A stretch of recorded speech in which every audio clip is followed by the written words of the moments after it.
So the Can You Dig It event for the Threave Estate Through the Ages with Derek Alexander, Head of Archaeology for National Trust of Scotland. Really glad to have him here. So Derek studied prehistoric archaeology at the University of Edinburgh, specialising in the later prehistory of temperate Europe. He graduated in 1990 and worked for the university's Commercial Archaeology Unit, the Centre for Field Archaeology, CFA, for 10 years, and undertook some survey and excavation work across Scotland, including Dumfries and Galloway. He joined the National Trust for Scotland in 2000 as the West Region Archaeologist, with responsibility for providing advice on the archaeological aspects of all properties in the region, for conducting small-scale research projects, and for commissioning and managing larger projects. Derek was then appointed as Head of Archaeological Services for the Trust in 2011 and is now responsible for the archaeology of many of the Trust's western properties, including Culzean, Iona, Staffa, Glencoe, and of course, Threave. I'm also just going to do a little bit about Claire, because Claire's always here. Those of you who've done excavations and digs and workshops with Can You Dig It last year will know her. Those of you who've been joining these events will also have seen a lot of her, but she doesn't get sometimes the credit that she needs. So Claire graduated from the University of Glasgow in 2005 with a degree in archaeology and anthropology, which has presumably stood her in good stead for this. Since then, she's worked continuously in commercial archaeology as a field archaeologist for companies including Guard, CFA Archaeology, and SUAT, before coming to work at Rathmel Archaeology. Since joining Rathmel, she's worked on a variety of sites and has become experienced in total station survey, she might have to tell us what that is, digital illustration, and managing the company's archives. She's been the lead on a range of projects, including the excavations of a medieval site at the townhouse in Irvine, an Iron Age settlement at Ochrany in Brodick, and a community dig at Ardrossan Castle. And of course, since last year, she's been happily working as part of the team delivering Can You Dig It? And if you've been enjoying the social media feeds at all, then that is all Claire. I know she's got back up in the office as well, but the voice that comes through is Claire, and I think it's fantastic. So I'm going to hand over to Derek and Claire now. The format for this is going to be a conversation between them. And I'll hand over to Derek and Claire for the conversation. Okay, so yeah, hi everyone. Thanks for joining us tonight. And as Helen said, we've got Derek here. So he's going to talk us through the vast history of the Threave Estate. To start us off, Derek, why don't you talk us through what the National Trust for Scotland gets up to and what it's like running their archaeological services? The National Trust for Scotland is Scotland's largest conservation organisation. We have about over 120 properties across the country, from Unst in Shetland up in the north and Fair Isle, down as far south as Rockcliffe in your own part of the world in the south, and then from the Western Isles and from St Kilda out in the west across to St Abbs Head in the southeast of Scotland.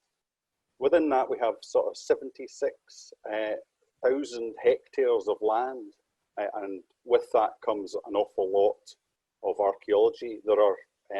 We have a huge, I would say I'm head of archaeology. I always say my mum is very proud of me, but it sounds a grand title, but there's only 2 of us in the archaeology department, and we divide the country up between us.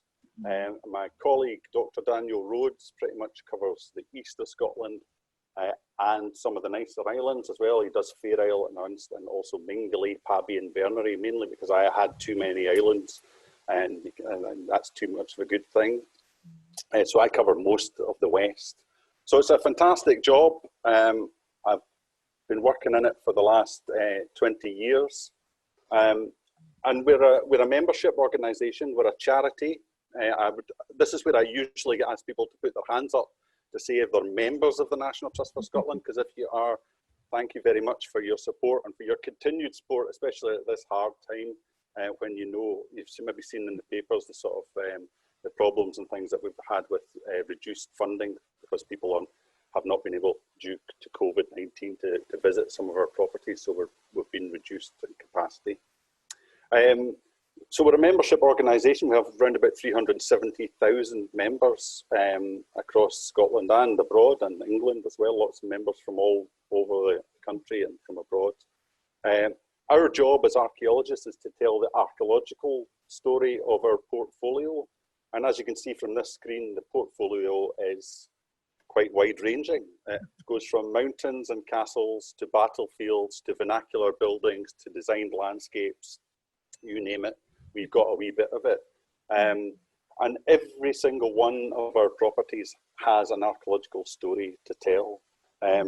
Archaeology for me is just this telling of the past through what people have left behind. So that's Mesolithic hunter-gatherer, microlithic flints scattered in fields or whatever, to Second World War plane crash sites.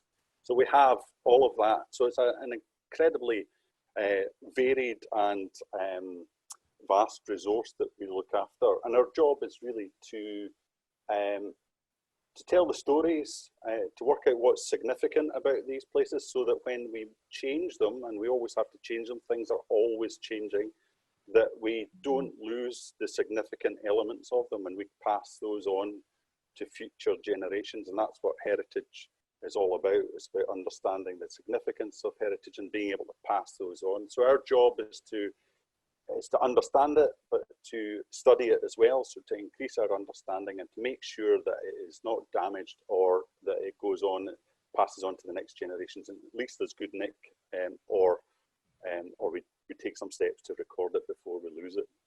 So that's really what, that's what we do in the trust, which is a fantastic job.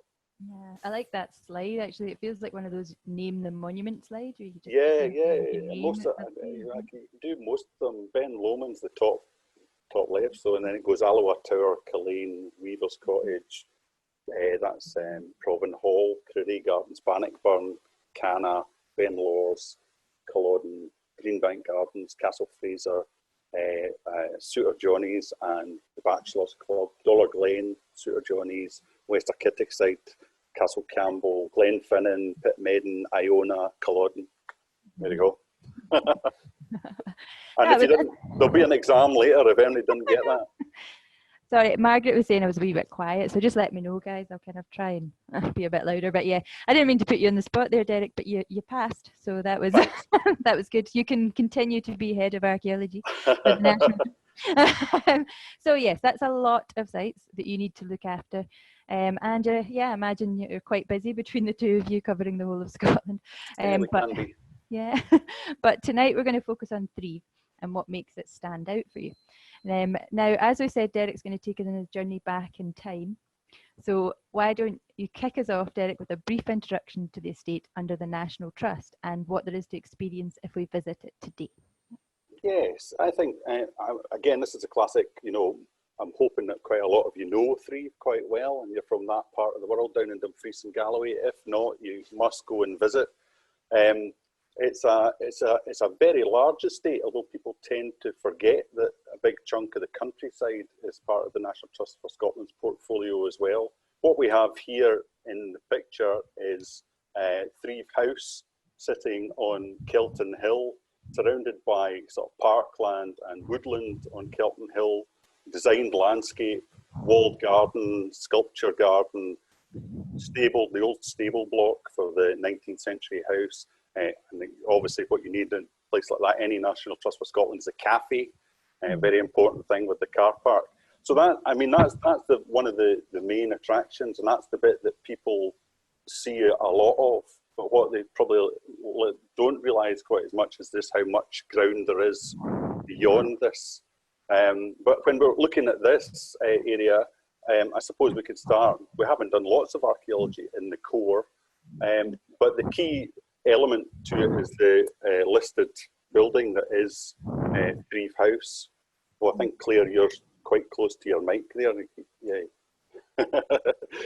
You're doing a heavy breathing thing. Sorry. Threave House itself was built by William Gordon in the 1870s. Before that, there wasn't a house on this spot in Kelton Hill, and the estate came into the trust's ownership in 1957.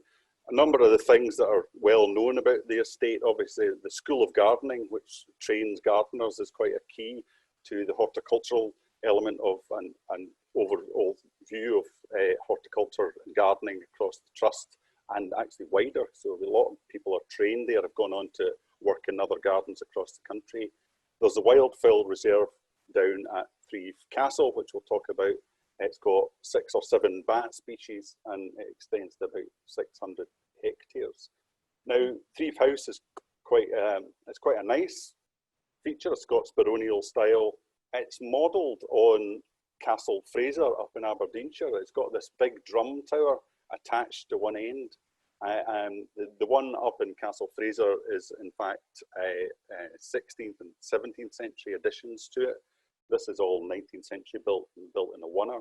But what it's got, and you very rarely get to do this, if you're in the house, is you can get onto that flat platform on the roof there, and it gives you a fantastic view out over from Kelton Hill down over the entire estate to Threave Castle on the low ground by the Dee. The only thing that's got in the way is the gardeners have been awfully successful.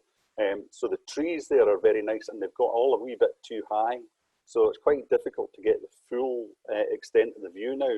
But when William Gordon initially bought it, that was part of the thing. I can imagine he took folk up there after a dinner party at night with a wee gin and tonic or whiskey in hand, and stood on the top of the viewing platform and went, "This is all mine," and had a look out over the wider landscape. And that's what we're sort of going to do. We're going to walk, or we're going to travel back in time from this viewpoint on the top of Kelton Hill all the way down to the low ground beside the River Dee. It's maybe a journey of about a couple of kilometres. It's not that far, but there's a few things in the way, and we'll go back in time as we journey on. That sounds great. So, yep, we've got this. Oh, we've got a wee map to go through, don't we? Oh, aye, here we go. Yeah, So for those of you who don't know, this is Kelton Hill here. Can you see my pointer okay? Is that okay? Can you see that? So that's Kelton Hill and Threave House and Gardens there up on the high ground. Our estate, the 600 hectares of it, is outlined in purple here.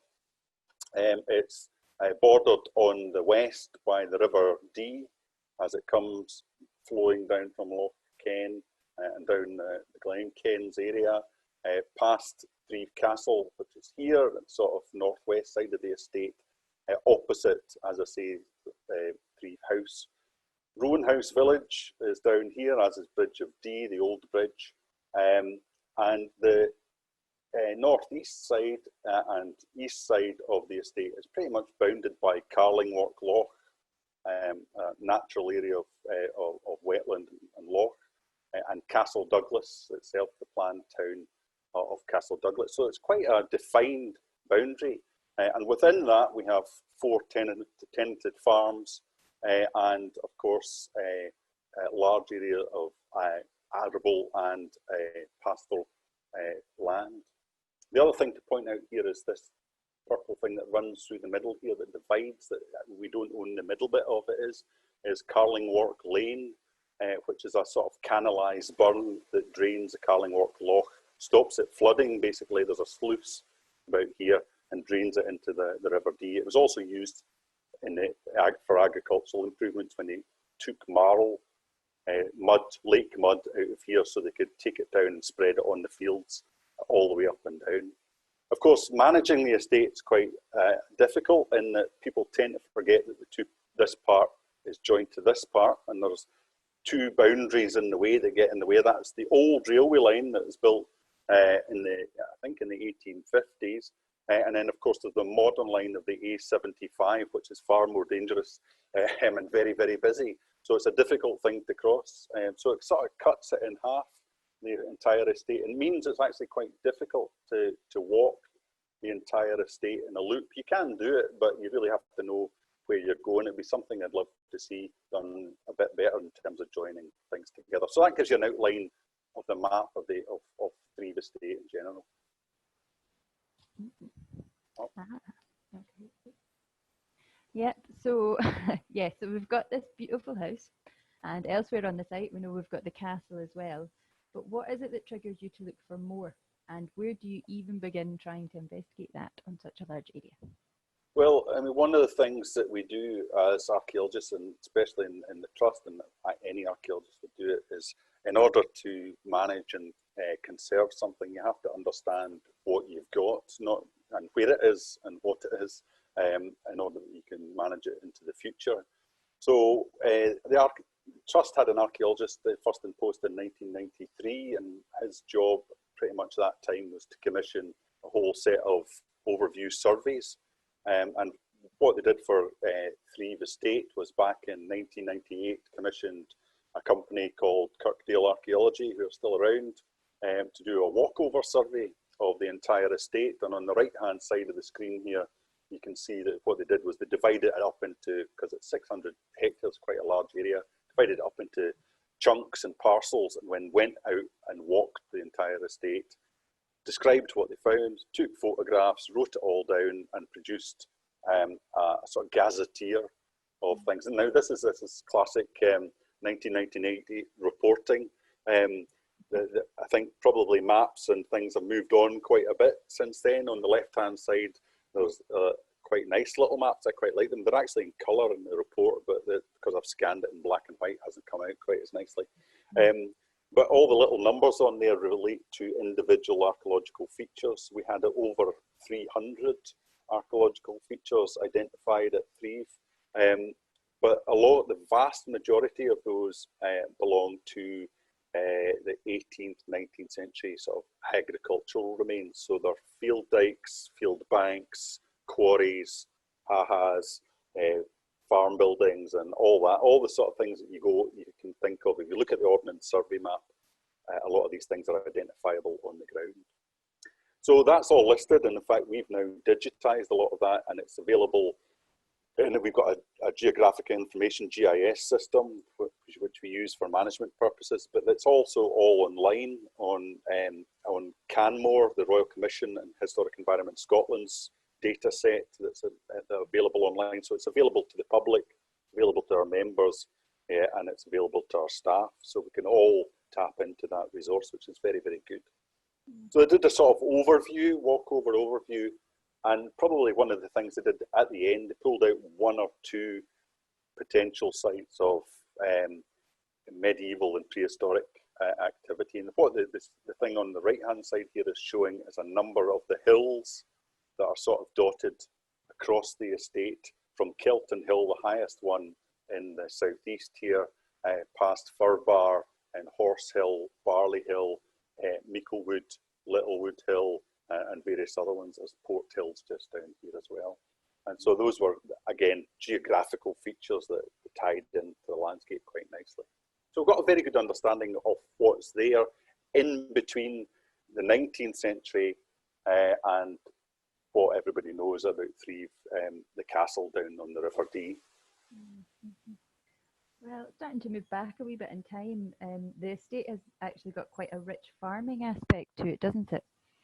How far back does that go, and how has it affected the landscape? That'd be interesting to hear. So this is an estate map from the 1860s, but it's actually just based on the Ordnance Survey map. And it's what you're looking at here is a parcel of fields, rectangular fields that are put in really in after the agricultural improvements of the late 18th and early 19th century. So lots of little rectangular fields associated with individual farms. The farms that we see today, Lodge of Kelton, Kelton Mains, Kelton Hill, these sort of ones, and also a couple of smaller enclosures at Black Parks as well on the north side of the estate. And then within that, there's earlier traces of well dating back to the sort of period of the enclosures. So it's really very much an agricultural landscape as you see it now, and there's a lot of it has been heavily ploughed, heavily improved. So there's not lots of archaeological remains jumping out at you when you walk across the ground. So what we've done is we've come off the estate in the 19th century, was up on the hill. Basically, Threave House acted as the estate centre. But in the 18th century, the estate centre was actually in the middle of that map that I showed you. I'll go back actually, just in here, in this area here. This is Kelton. It was actually Kelton House, it was called originally. It's now called Kelton Mains because it becomes the mains farm for the estate once the big Victorian house is built. But it's quite an unusual structure. It's actually, we think, built in the early 18th century. So, and probably about 1720. It's got two wings that sit in front of it. We'll see that on the map. A sort of one is now the interpretation centre, or the visitor centre down at the car park to Threave Castle. In fact, that's exactly where this is. If you drive down to Threave Castle, Kelton Mains is there. It's got this unusual 6-bay windows at the front, and I reckon that was probably the same on the ground floor, but has been subsequently altered in the 19th century to give it more of a 19th century feel rather than the 18th century feel. And we knew very little about this until the tenant farmer gave up his lease on it, and we wanted to do some improvements on it and make it a bit more watertight and take it back into trust care. And we did some historical research, and local historian Alistair Livingston was incredibly good at getting the information for us. He was very, very helpful and came forward with his reports on the sort of 18th century. Unfortunately, Alistair just died last year. He was a really good guy and very helpful to us. He identified that it was built because actually the trust hadn't really realised how important this was as a house, I don't think. He identified it was built in the 1720s by Robert Johnston. Robert Johnston was a merchant from Dumfries who made his money in trading and things like that, but he was also the provost of Dumfries on a number of occasions, so quite a powerful man locally. I think he's buried in Dumfries, and maybe in the same graveyard as Burns in Dumfries. So quite an important guy, and one of the first people to start enclosing and building enclosing walls around the agricultural land in the 18th century in this part of the world.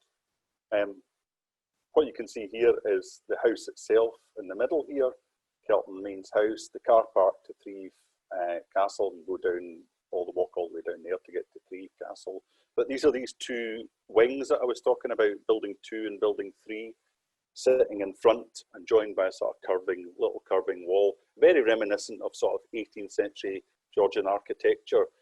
Some of the trust properties are like grander ones, like Greenbank House up in Glasgow has that sort of arrangement, but this is quite a basic form of that, and very so it's still I think emphasises the importance of this as the estate centre.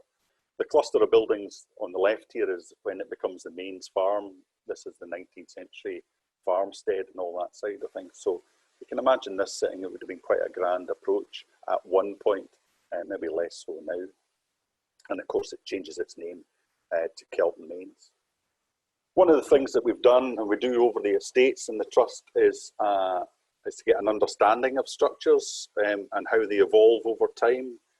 This is a historic building survey we did of Kelton Mains, maybe back in about 10 years ago now, when the house became vacant, to get an understanding of how it's changed.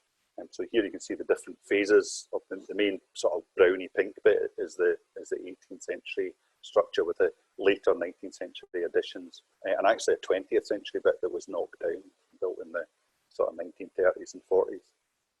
So it's obviously quite a complicated little building, but quite a nice little building. Yeah. Sorry, Claire. Sorry, no, I was just to say it is lovely. It is quite unusual looking with the 6 windows along the front anyway. But yes, I'll let you carry on, Derek. No. And what I did was it sat within this landscape. This is it here, where my marker is. But you can maybe just make out, this is Roy's map from the 18th century. You can maybe make out the dikes and walls that are enclosing this area of ground as it juts out into the, from between the Carling Walk Burn here and up to the River Dee, and actually up onto Meiklewood Hill. So it sits, and these are the walls that are built as part of the enclosures in the early 18th century. And these are the walls and the types of landscapes that the Galloway levellers were rising up against. And this was what Alistair's research was mostly about, was the Galloway levellers rising in 1724. Robert Johnston, managed to persuade the levellers not knock down his walls. A big gang of them arrived on his doorstep at the main road here along in about 1724, and he managed to placate them, mainly because they think he was of a similar political persuasion to them. But he also had the minister on his side, and he fed them beer and bread. So he bought them off with food and drink largely, and then I think they went on to somebody else's land and knocked down their dikes over there. But what you can see are the traces of the traces of the divisions of that early landscape. So quite nice to see here again. Nothing on Kelton Hill, where the 19th century estate centre is. In the 18th century, it's all down here in the middle of the estate. And this is actually what's shown here quite nicely is the squiggly line of the Carlingwark Burn, which is just about 10 years after this map in the 1760s. It's when the Carlingwark Lane is cut through and canalised right through this marshy bit of ground here. And in fact, this next map, McCartney's map of 1771, if you go into the Stewartry Museum in Kirkcudbright, this is hanging on the wall. And this shows Kilton House, and it even has 6 windows marked on it in the upstairs, and there are 6 marked downstairs. It's not the clearest on that. It's fair. Go and see it in the museum, and there'll be an excuse to go to the museum. And here's the Carlingwark Loch and the River Dee here, and this is the lane that's been cut through to canalise the water and get the marl out, which is again a very good agricultural improvement bit of evidence in terms of the enclosures and improving of arable and pastoral land. So quite a nice map. One of the things that we've been told, there was a rumour that locally, and it was the farmer who used to live in Kelton Mains told me this. He said he thought it was built by the same guys that built the old Bridge of Dee. And when you go and visit the old Bridge of Dee, if you've been down there, if you look on the parapet on the bridge side here, there's actually a date carved into it, and it says 1720, and I'm not very sure what that is. It might be an 8, might be a 723 or something like that, I'm not sure. 23 would fit in quite nicely, but it could be slightly later, but certainly 1720, so it fits in. That little bit of local knowledge fits in quite nicely. I haven't managed to find anything more about the architects or the builders that were building it, but maybe it fits in quite nicely. So in terms of, just to finish on the sort of 18th century side of things and agricultural improvements, yeah, that's not an 18th century tractor. That's a tractor from just a couple of years ago, ploughing the ground. Obviously, it's still an arable bit of farmland, and every time they plough it, things come up. So I would get Dave Thompson down to tell me when they were going to plough things, and he would let me know, and I'd go out and walk over the ground just to check if there was anything coming up, because there's always a possibility. And just to the west, not to the west, can't remember, just to the east of Kelton Mains Farm, it was in the last furrow of the tractor's plough.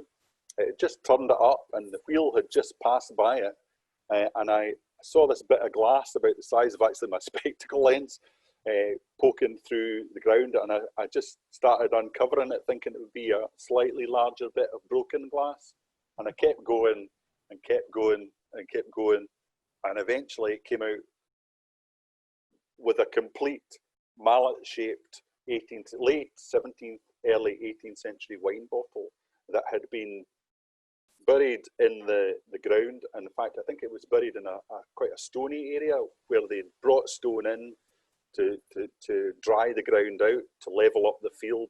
And I think this is again as part of this agricultural improvements of the right period of the enclosures of the late 17th, early 18th century. You don't normally, as an archaeologist, walk in fields, find entire glass bottles of that date, especially when a tractor's just gone over it. So I was feeling quite smug about having found that. So it's a beauty of a thing, and it's been identified as being of that period. And there's other things come up as well. I've never seen an intact one of those before, actually. Yeah. Fragments. They're big when you see them, actually. Yeah. And when I pulled it out, there was a wee bit there was a tiny wee, looked like a bit of cork that was maybe surviving, but it went to mush basically as soon as it came out. But I have this image of them, you know, the guys who are probably digging drains and building dikes and doing improvements, all sitting down at lunchtime, and halfway through a job having a sneaky, probably not wine, it's probably whiskey or something like that in this bottle. And of course the foreman comes storming across the field and they hide it or whatever and don't go back for it. And I don't know. I like it as a story, but yeah. If only they put a message in it. A message. Oh, I see what you did there. Yeah, that would be handy a lot of the time in archaeology. If you could just write some messages down like that would be nice. So that's the sort of going from the 19th century down to the 18th century estate centre.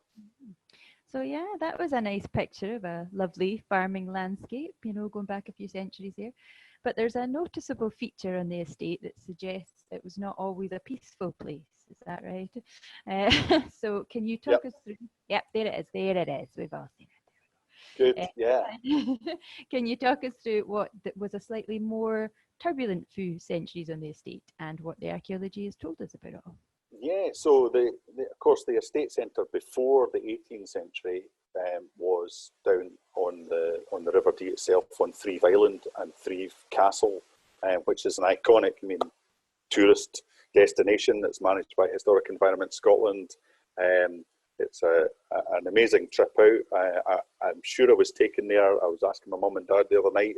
I'm sure I was taken there as a wee boy, getting to ring the bell and call the boatman over. That's part of the joy of going to the site, isn't it? It's just a great trip.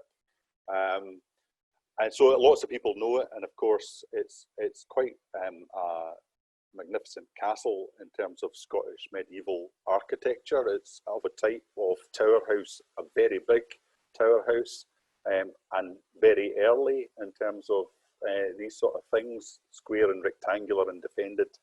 And it was built in 1370, which, most of these things are modelled on David's Tower at Edinburgh Castle, which dates to 1350s, I think. And this is again one of the early ones, and it belongs to one of the most powerful nobles in the land, and that was the third Earl of Galloway, Archibald, the very well named the Grim, Archibald the Grim, one of the best named men in Scottish history, I think, apart from Red Hector of the Battles. And it's quite a stark looking structure. It has it's 1370 construction. Archibald lives here and then dies here in 1400. But these things tend to be thought of being isolated and sitting on their own. But I love this drawing. This is David Simon's drawing, showing people going across the causeway at the bottom end of the island to the township around it, with a number of outlying big structures, a hall, an accommodation block. And those were found by excavation in the 1970s, the foundations of some of these structures, especially these two stone ones. So these things often didn't stand in splendid isolation. They usually were surrounded by a whole settlement of ancillary structures that provided all the functions that a Lord of Galloway would require. The later building here, the other thing that it's well known for is it's got one of the earliest artillery fortifications in the country. These two buildings got in the way prior to a siege by James II, who fell out with the Black Douglases in the 1450s and came down in the 1455 to lay siege to Threave. And this structure surrounding it seemingly is one of the suggestions was built for early small handguns to defend the castle. It eventually did fall after a 13-week siege. But the excavations, archaeology has played a major important part in understanding the site.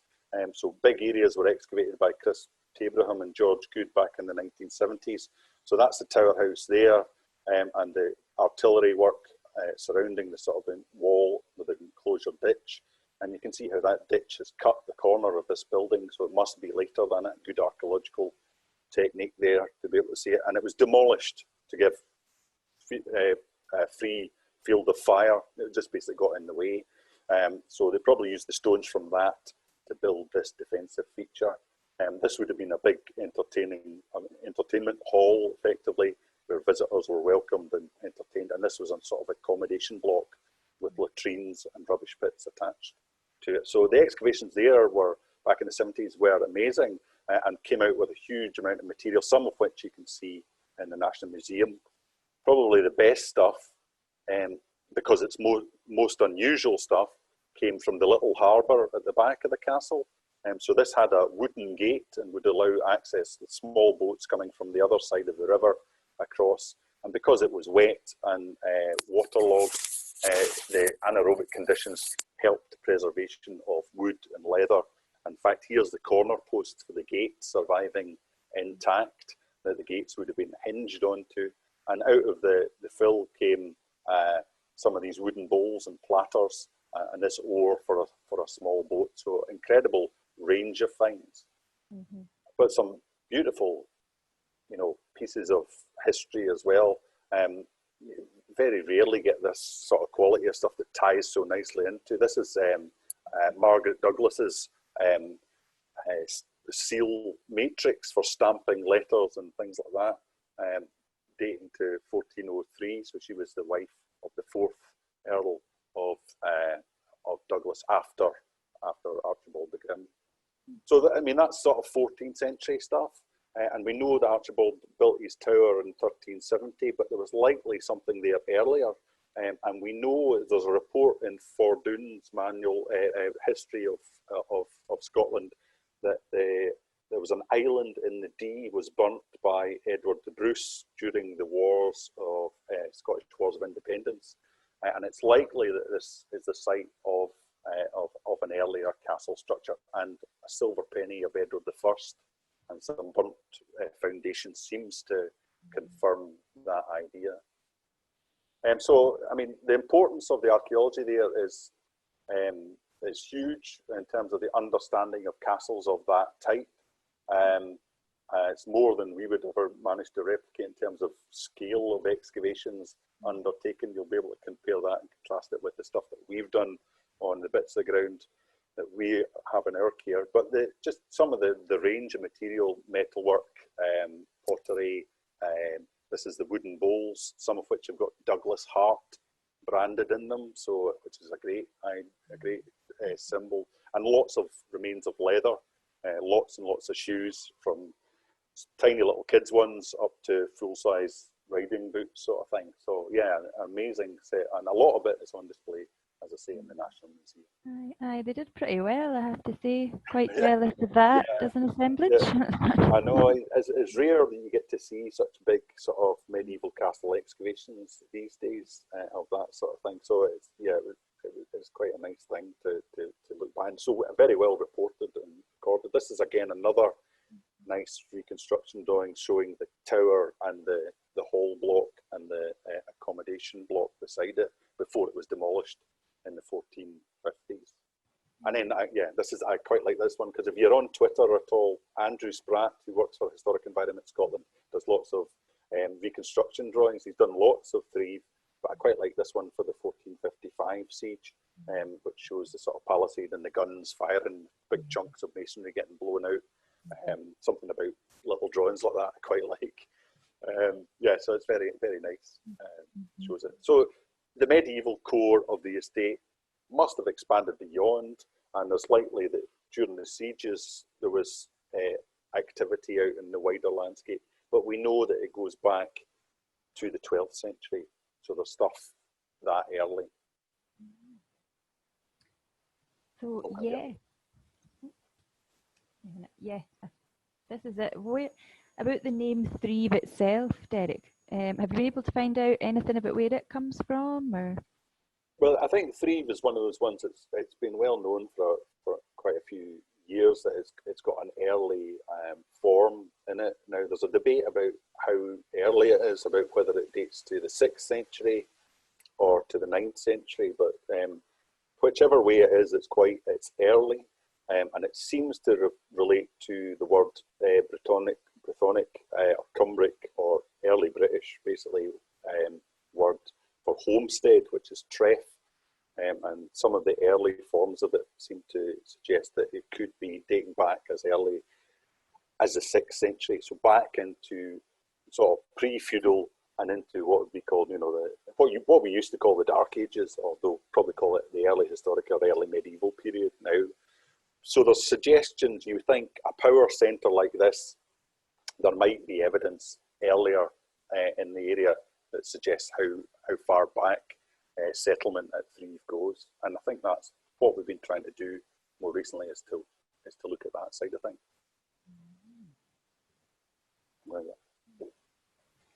So, yes, this is us now moving into the time before the castle, right, and further and back. So the evidence from now on has come from a lot of the work carried out by the National Trust and your own investigations of the estate. So yes, Derek, where are we heading now? And the ultimate question, how did you know where to dig? like that. So we're not going to go through it in chronological in terms of the date of the sites and the evidence that we've got from them, rather than the date that we excavated them in, which shows you just, if I was trying to do that, that never works in archaeology. Whenever you go and dig something, the date's always slightly different. So if you were trying to plan a sequence, it wouldn't work like this probably. But just to go over, this is the 19th century. Threave House is up at the top here. Kelton Mains is down in the middle here on the estate in the 18th century. Then we've got the castle on the island in dating back from the 14th century back to the 12th century during the Wars of Independence. And what we were digging is looking at a number over the years, looking at a number of hilltops, these little hilltops that poke up through the marshy land, and one of the islands. And it was on Lodge Island that we wasn't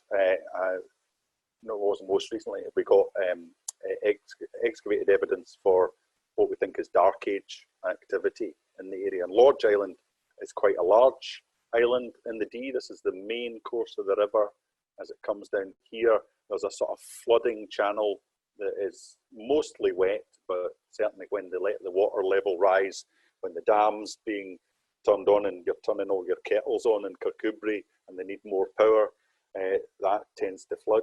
So the whole thing is managed now, the Loch Ken and Dee tributary by the hydroelectric scheme. But you can see it's quite a large area. There's a little bridge here just for scale. I don't know whether you can see that. And there's a track across the field. Here's some coups and 1, 2, 3 fields. But in this field, you can maybe see there's a sort of oval crop mark enclosure here with a ditch running across it. And I think it looks like, when you zoom in on that, it looks like that ditch cuts across that enclosure. So it must be later than it. There's one or two other, all these little, the big blonde part through the middle here, and down here are bands of river gravels that are better draining, so show out and parch marks and sort of differential drying. And all the dark blobs along the side here could in fact be, some of them might be archaeological features, might be pits, but some of them are likely to be tree throw holes where big trees have gone over and pulled up soil with them and then they've been filled in again. So what we did is we went out and excavated a series of trenches across both this enclosure and this perpendicular ditch that cuts across it to try and get some dating evidence from it. This is it on the LiDAR survey, which is the 3D laser model taken by aeroplanes.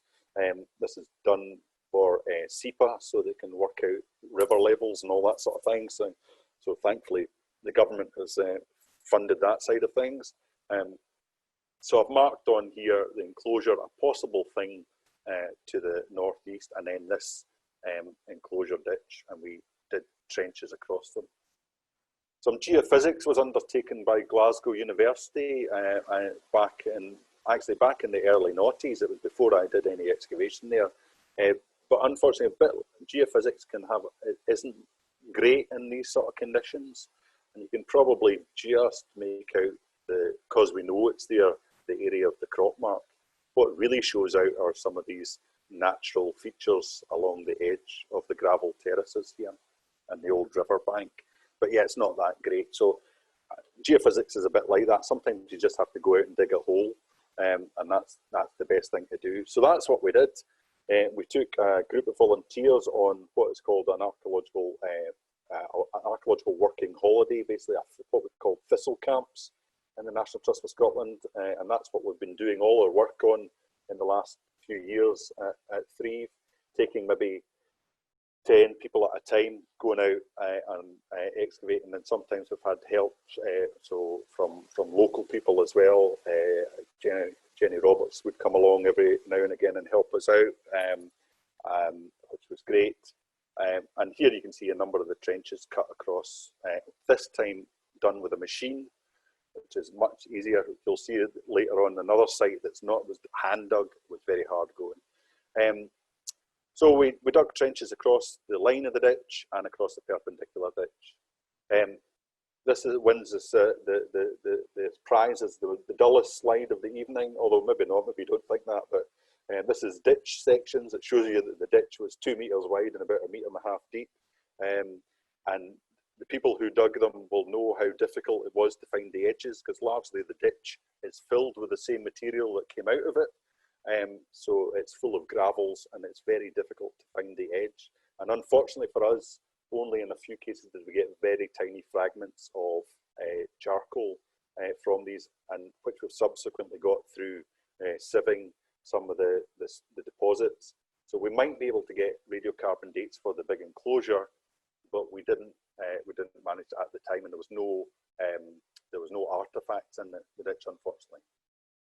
The other ditch, the one that cuts across it, was much easier to find, and thankfully was full of charcoal, or big lanes of charcoal. That's why Jim and Andy here are looking so happy, because you can maybe just see the dark soil in the bottom here.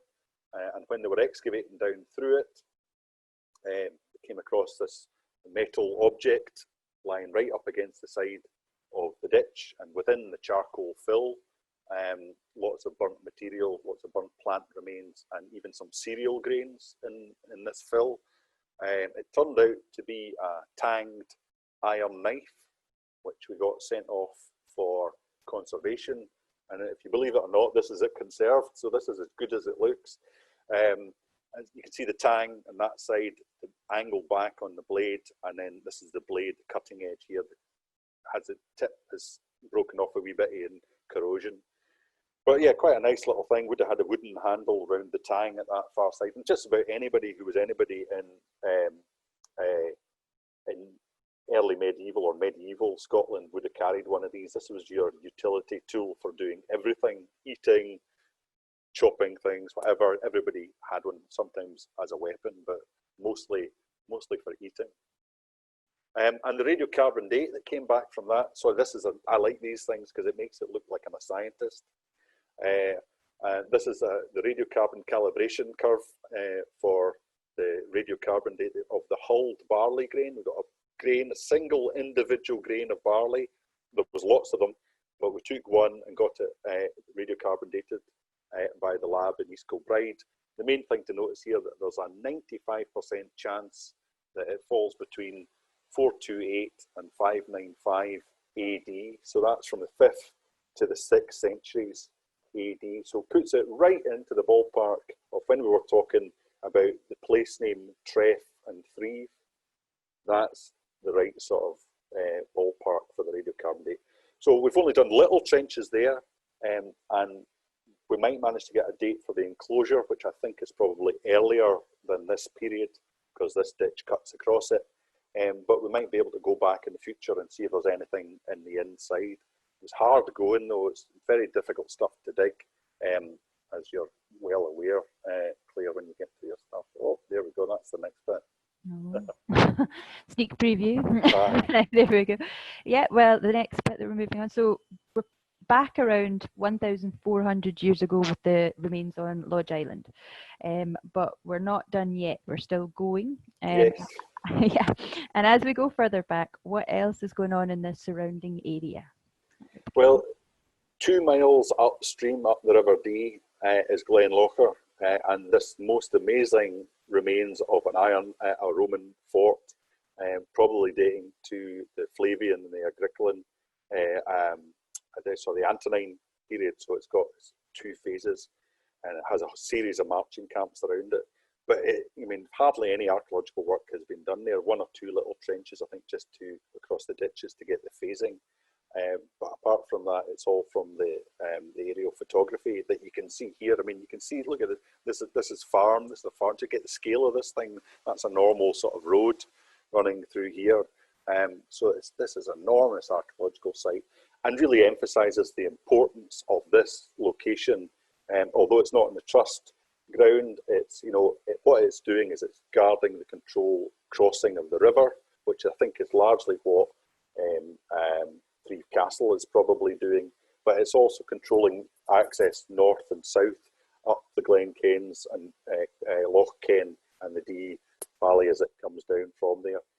So I think it's good from that point of view. It emphasises the strategic nature of the location, and it's also emphasised that same thing. Although we don't have, well, maybe we do have Roman Iron Age stuff on our estate. What there is close by in Carlingwark Loch in the 19th century, I think 19th century, I can't remember the exact date it was found. When they were dredging for marls, so it might be the 18th century, they came out with this Carlingwark hoard, which again is in the National Museum, an iron cauldron full of Roman Iron Age iron weapons and tools, and the brass or bronze things at the top are mirror handles. And then the other item that is found quite close by on the southeast side of Castle Douglas was the Tor's chamframe or pony cap, which was, we were discussing earlier, probably had the horns attached to it when it was found, seemingly. So these are prestigious items that are votive deposits that have been put in the bog, probably from a Crannog site in Carlingwark Loch, that date to the sort of Roman Iron Age, sort of 1st, 2nd centuries AD, and that's roughly the sort of time that the Roman fort would have been occupied, which then takes us on. Yeah, we can come back into the estate now. But that was some lovely finds there. If we move back into the estate and look more at what the National Trust has been up to, what evidence is there on the estate from the Iron Age? Well, from the Iron Age, well, this is Carlingwark Loch here, and again, that's the lane, Carlingwark Lane, that runs through to the loch, and the Crannog is probably in this area, and the hoard came from around that sort of location. So we know there's Iron Age stuff around, and there's numbers of crop marks. And we knew that there was a site on Littlewood Hill, and we wanted to go and excavate it because this is a view from it. It has a great view overlooking the castle. I originally thought that this might be something to do with the siege of the castle, either in the 1450s or actually in the 1641. But you can see when they flew over in an airplane, a small light aircraft, the crop mark here of a D-shaped enclosure, flat on one side with an entrance going in through here, right on the summit of the hill, overlooking the river, quite a sort of strategic location. The other possibility was that it might be Roman Iron Age, because we know of other D-shaped enclosures or little forts that might date to the same sort of period from excavations elsewhere in the southwest of Scotland. So we went out and we stuck, again, with Thistle Camp volunteers. We hand dug, this time without machine, we hand dug 3 trenches and 1 in the middle over the ditches, again, to get samples from the ditch fills. Here's some of my happy volunteers. Hand digging, yeah, that's them looking happy because they're down through the really hard topsoil, was dreadful. And then we got down into the ditch fills. We managed to locate the line of the ditches. And again, there were similar sort of profile and depth to the ones on Lodge Island that we didn't get dates for. But this time, Andy, when he was digging on one of the south side, the southeast side of the hill, got a bit of charcoal from right at the base of the ditch fill. And that time was a piece of oak. And the radiocarbon date, again, there's the graph, and it's 95% chance that it falls between 44 BC and 85 AD, so first century BC into the first century AD, and sort of 85 is not a kick in the pants of when the Romans were starting to invade in the southwest of Scotland. So it could be had been occupied at that period. And actually, Claire, you've done further excavation there, so I'm going to let you do a little bit now. Yeah, you can have a relax. Yeah, so as some of the people watching will know because they helped us out, Can You Dig It visited the site of Littlewood Hill last year. Now, we were aiming to open, as you can see from the photographs, we were opening a larger area over the southeastern half of the enclosure. So we were hoping to get specifically where the entrance was, a large amount of the ditch itself, but also a chunk of the interior to see if we could find anything in there. Yeah, well, one thing, we got a machine to dig the topsoil, so you know that was probably easier for us though at that point in time. But as you can see from the photo, that when the subsoil was drying out, yes, it became very difficult to try and make the features out, which luckily the volunteers, I'm pretty sure, probably thought we were making it up a lot of the time, but they stuck with us, and yes, we were able to characterise quite a few things and find some wee bits and bobs as we were digging. Yes, this is a bird's eye view, which it turns out if we could have seen the site from several metres above, we would have been able to see a lot clearer what's going on, because this is actually one of the clearest views of the site we've had. So Derek's going to show, he's going to assist and show that's the ditch coming in from the north. Well, that isn't the north, but the top of the photograph. And then there's a break, which is where we wondered if that was the entrance. We were able to establish that yes, that seems to be a definite entrance point because it's two rounded terminals that seem to deliberately stop on either side of it. And then the ditch continues down to the bottom, and it curves round the base and out that corner. Now the interior, we did manage to find a couple of possible features in the interior, but again it was quite difficult. But as Derek was showing there was a wee linear and a kind of pit and a possible post hole. And so we've taken some radiocarbon dates from the base of the ditch, which we are hoping to get dates on at some point soon, but hopefully in the coming months once everything's settled down a wee bit. We were happy looking at it. Enclosed sites are fairly a common feature in the Iron Age, but they can take many forms. It's likely that the one at Littlewood Hill was formed of dump ramparts, with the excavated material from the ditch being used to form a simple earthen bank that would have ran along the interior. General though, apart from the couple of wee features on the inside, we were a bit like Derek's lot, we didn't get a lot of finds. There was only, yeah, there was only one that could potentially be of Iron Age in date. And yes, that's the stone in the bottom left. But that stone's actually a whetstone. So that would have fitted nicely in the palm of your hand, and it would have been for sharpening metal objects. Whetstones first appear in the early Bronze Age, so you're looking about 2500 BC, but they're used right through to the modern period. So it could be Iron Age, but there's not a definite date on that, unfortunately. What we did find was we got a number of lithics. So the first two pictures at the top, now these seem to predate the enclosure by millennia. So specifically, yeah, the one that Derek's pointing at there, that is the one finished tool that was identified. So that's a thumbnail scraper, and it can be dated to the late Neolithic or the early Bronze Age. So you're looking at kind of 3000 BC to about 1500 BC. So it seems likely that all of the lithics are of a similar date. And so they were pulled out kind of, Derek got some lithics as well out of the top soil, wasn't it, Derek? Yep. We pulled these out of the ditch, so they're quite spread around the site. But one of the internal features, now this is what was strange, one of them actually had a fragment of 19th and 20th century wall plaster in it. So there you go, it can make its way everywhere, I think, by the time you plough a field.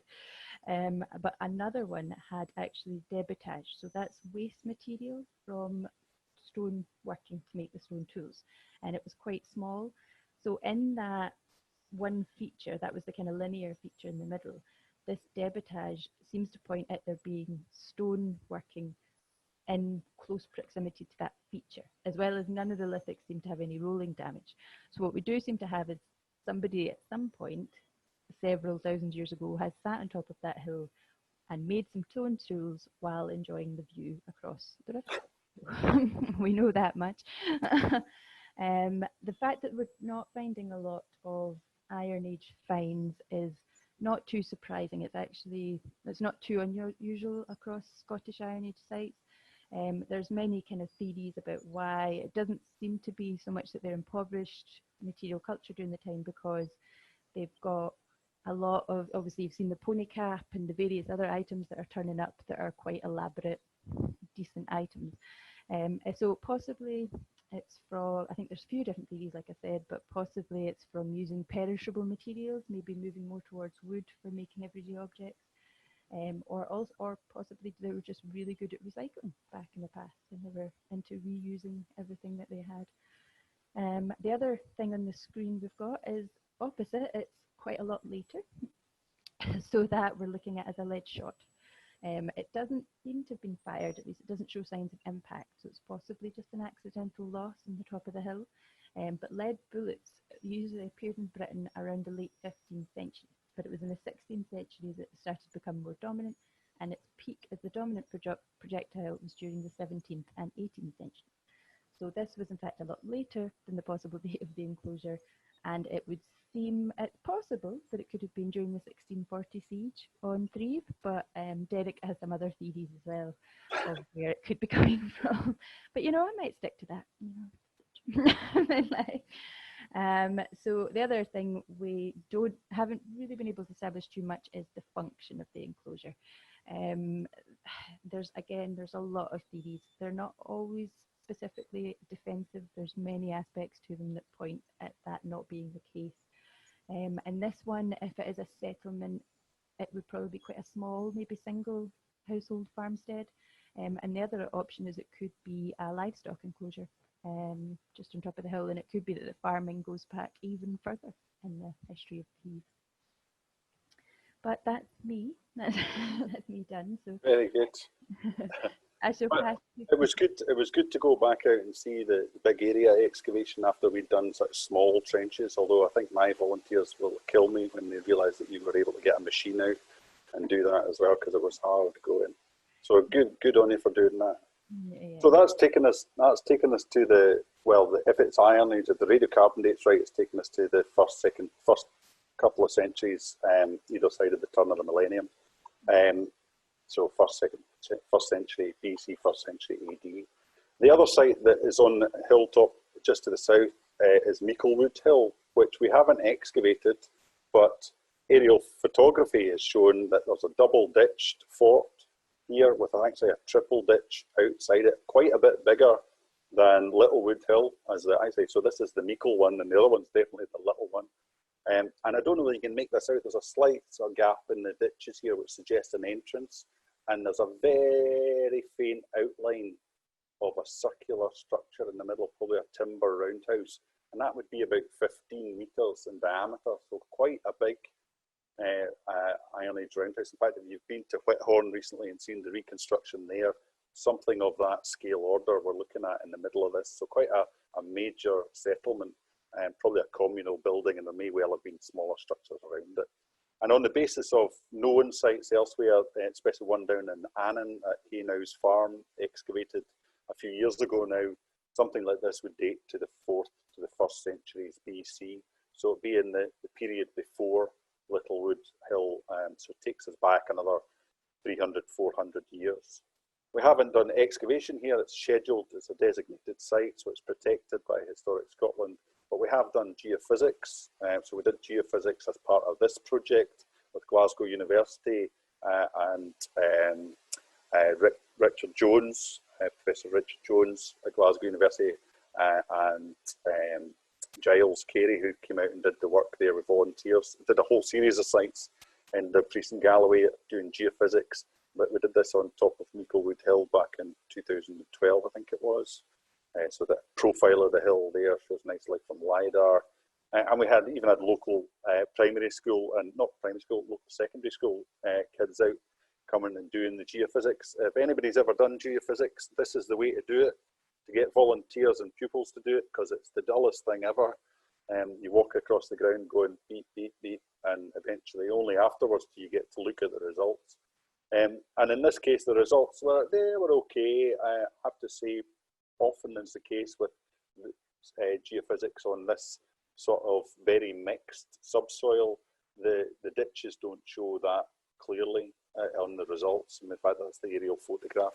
What you need is a really nice dry summer to get a decent aerial photograph.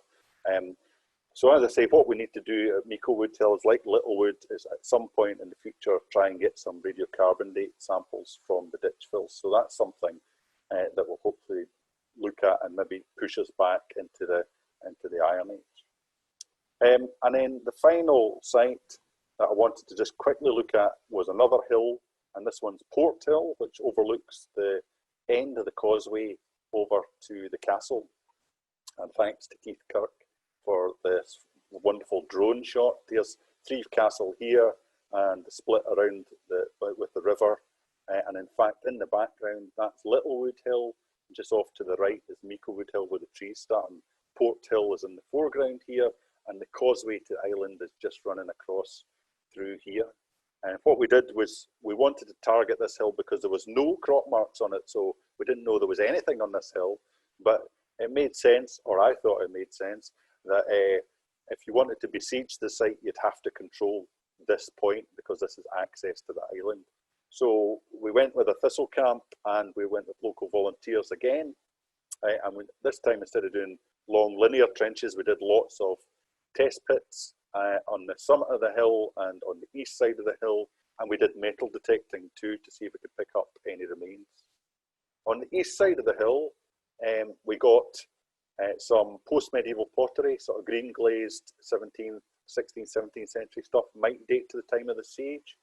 We got a flattened musket ball. We got a complete musket ball, which I thought that's quite good. That might date to the 1640 siege. But then if we found this, which is a gun flint from a musket, and flint muskets, gun flint muskets, you know, don't come in until really the start of the 18th century. So it's unlikely, or well, it wouldn't have been lost during the 1640 siege, unfortunately. It's more likely to be late 18th or into the 19th century. And we know that the castle itself was intended to be used as a prison for Napoleonic prisoners. And I just wonder if some of the troops that were stationed there were taking pot shots at wildfowl and things, and they maybe lost this gun flint. But on top of the hill, although we didn't find anything to do with the siege, what we did find were the remains of a prehistoric pit full of charcoal. Here, we just cut it in quarter here.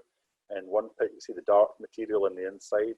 So we can get a radiocarbon date for that. But the finds from it include these bits of flint, so prehistoric material. So probably dating back to the Bronze Age or the Neolithic. And I think that's where we've sort of come so far in our research of Threave. What we've done is we're now looking for early prehistoric material. Claire found some on Littlewood Hill. I did some field walking when I found the bottle and found some on Meikle Wood Hill. There's bits on Furbar. Basically, anywhere that was dry and high and had a good view out over the land where you could hunt and gather things, or you could see folk coming. That seems to have been used over thousands of years, and often flints are left behind. What we've yet to do is actually pinpoint an exact position of a settlement or something like that, but maybe that's what the pit on the top of Port Hill is all about. The only other thing that dates back to the early prehistory at Threave is this cut mark rock, which is just off the old railway line as you go along to Lodge of Kelton Farm. It's not the best example of cup and ring mark rocks, but it's got quite a few little indentations on it that could be cut marks, and this one looks pretty good to me. So there could be activity around this boulder, and that might be a target for us in the future. So just before I finish, I would want to say thank you, basically, to all of you for listening, but also to all of my volunteers and all Claire's volunteers, locals and Thistle Camp participants who've come along. who over the years have undertaken excavation in a whole range of different weathers. And really, it's that side of things. We couldn't do the gathering of evidence and the archaeological work that we do in the Trust without volunteers, and long may that continue. And that's the whole ethos beside the Dig It project and the Galloway Glens project. So using local volunteers as well as people coming in from further afield. And that's something, COVID permitting, that we'll maybe be able to do more of in the future. But see what a happy bunch they all are. So what I hope I've done is, and Claire as well, is we're giving you an overview of the history and prehistory of Threave. I've been really intrigued by it as a site, mainly because I quite like that sort of progress over time. The fact that you can start at the 19th century house on top of the hill at Kelton Hill, and then go down to the estate centre in the 18th century at Kelton Mains, Kelton House, and before you, there's the big castle site with the Earls of Galloway and Archibald the Grim, which goes back to the 14th century and probably to the 12th century, given that there's earlier evidence there.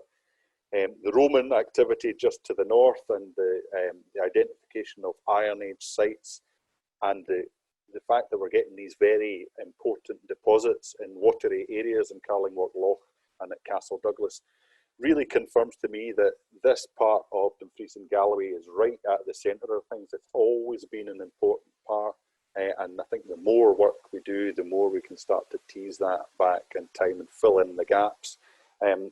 The good thing about working for the Trust and having worked for it for 20 years is that it's a long view that we have. So we're just gathering the evidence slowly over time, but every bit adds to it, and we know where we want to go next, which is great. So I just want to say thank you very much for listening, and I'm sorry I don't know how we've done on time, but I got lost in terms of our starting time and things like that as well. So I hope some of you are still awake. There will now be an exam, and if you don't get it right, there'll be trouble. Well, before you head off, Derek, well, we've got some questions I'll put to you anyway, but I've got one more question. Have you got any more plans for the archaeology on the estate at the moment?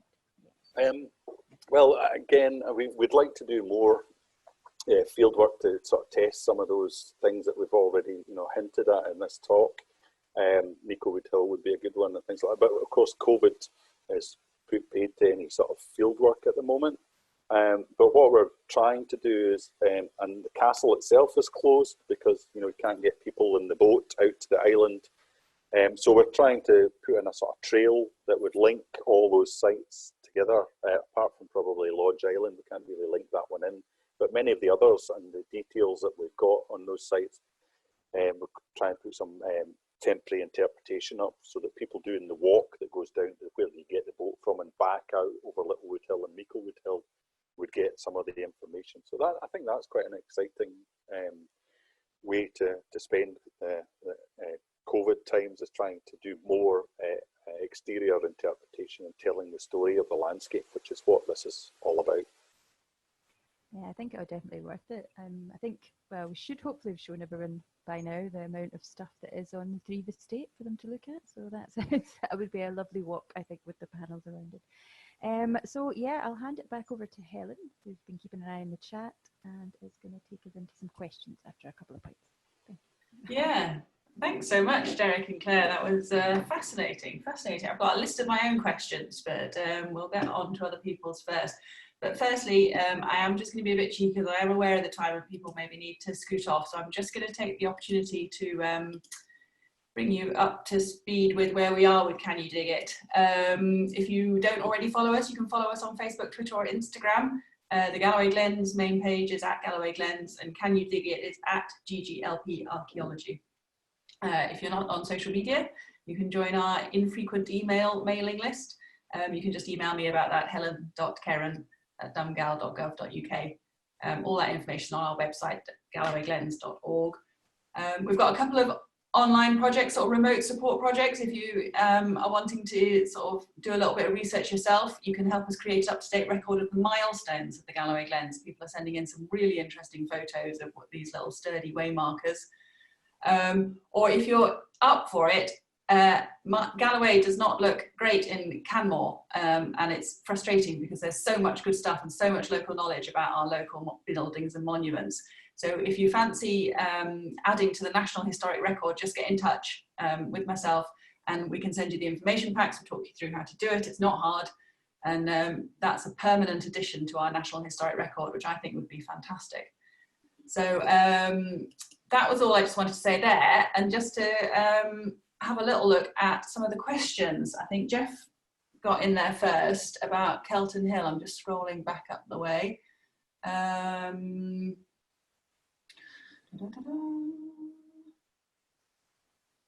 Right, Jeffrey, which Kelton Hill held the fairs? Because Roan House is also called Kelton Hill. Is it our Kelton Hill? Yes, yeah. Roan, basically between Roan House and, I mean, obviously Roan House held the fairs for the horses and cattle, wasn't it, being driven across from, mostly cattle, I think, coming over from Ireland. Now, the name Kelton, one of the things that's suggested is the name derives from is Kelton, which Keftown, which could be Calf Hill or Calf Enclosure. So it has a sort of agricultural name to it as well. I would love to, I think the fair site at Roan House would be a great site to go and try and do some work on. It just lies beyond our boundary, and I would love to do some work on Kelton Hill itself, but unfortunately somebody built a 19th century mansion on it and largely spoiled it. No, I mean it looks lovely, and the other thing is it's got woodland over the top of it, so it's quite difficult. But given that it's one of the major hills in the area, although it's not showing any crop marks as such in the fields that we can see around it, you can bet your bottom dollar that if you did some trenches up there, you would come up with something, I'm sure. Mm-hmm. So So both the Kelton Hills, very interesting.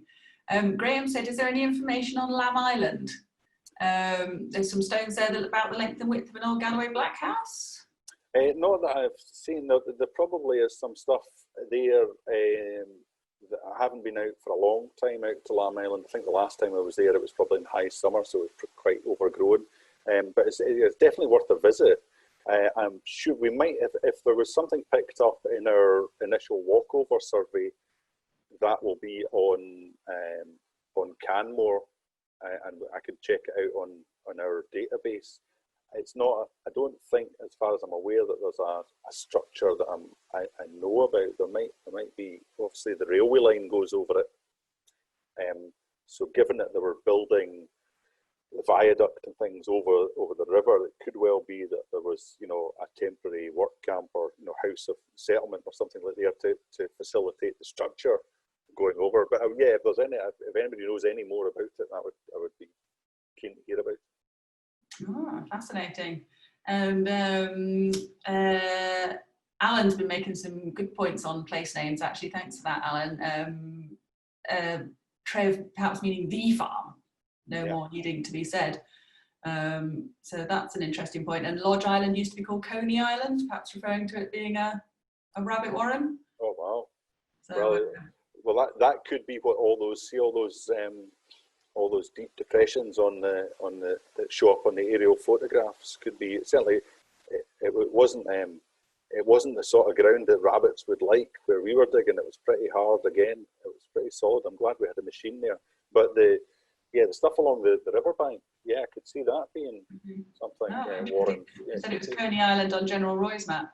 You know what? I hadn't even seen that. There we go. And was there a fun fair? Yeah. That would be good.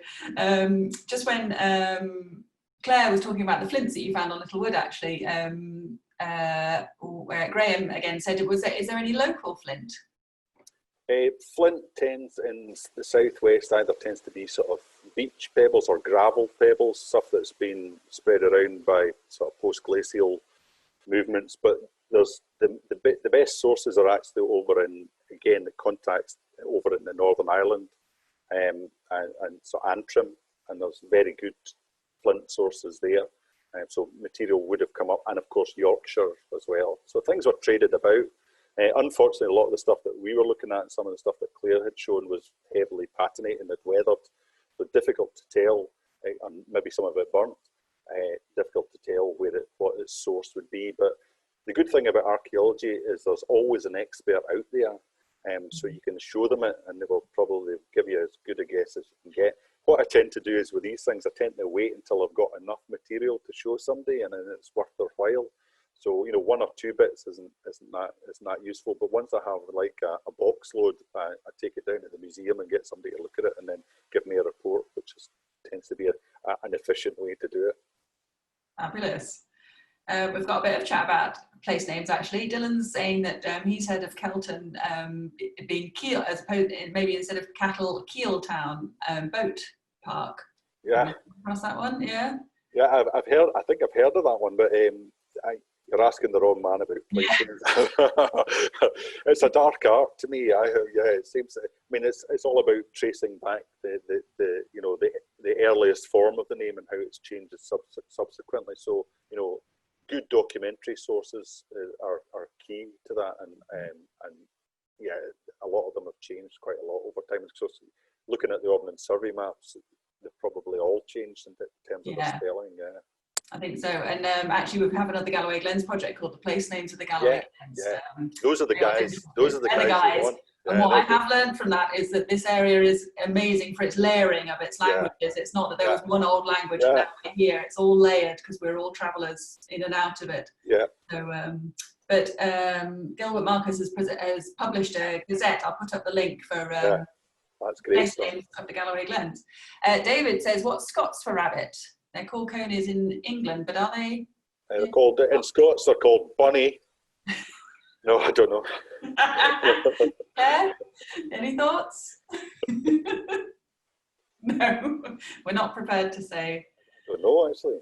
I bet some form of coney would be it, about right. Yeah. Where's Billy Kay when you need him? I had a question.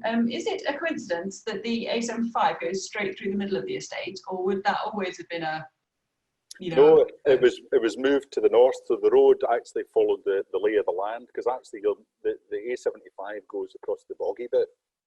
It cuts right across Carlingworth Lane, and it's built up on a causeway, which means you get a great view of the castle as you're driving westwards on your right hand side. But the original road ran along the side of, just as the road comes out of Castle Douglas now, and instead of curving, when you go round to the roundabout to get you go straight on there down to Threave, past Furbar House, and then from that the Furbar Road to Roan House was the main road, and that was the edge of Robert Johnson's land there. That's where the levellers were wanting to push down these dikes. It was seemingly along that stretch, and there's an engraved stone along there with the date on it of 17 something, but everybody gets a bit confused by it because it's the wrong date. It's not 1723, it says 1756. So yeah, I'm not really sure how that works out. But, that was the original line. Okay. It probably more follows the railway line rather than almost than the... Yes. Oh, here we go. Dylan's been Googling. Coiniach is rabbit in Gaelic. Thank you. Oh, there we go. There we go. Excellent. Right. Well, I think that is really good. I'm so glad we've got so many great comments. I'm so glad everybody enjoyed it. I thought it was absolutely fascinating. So thank you all very much. And thanks to Derek for your time, and to Claire. Thank you very much.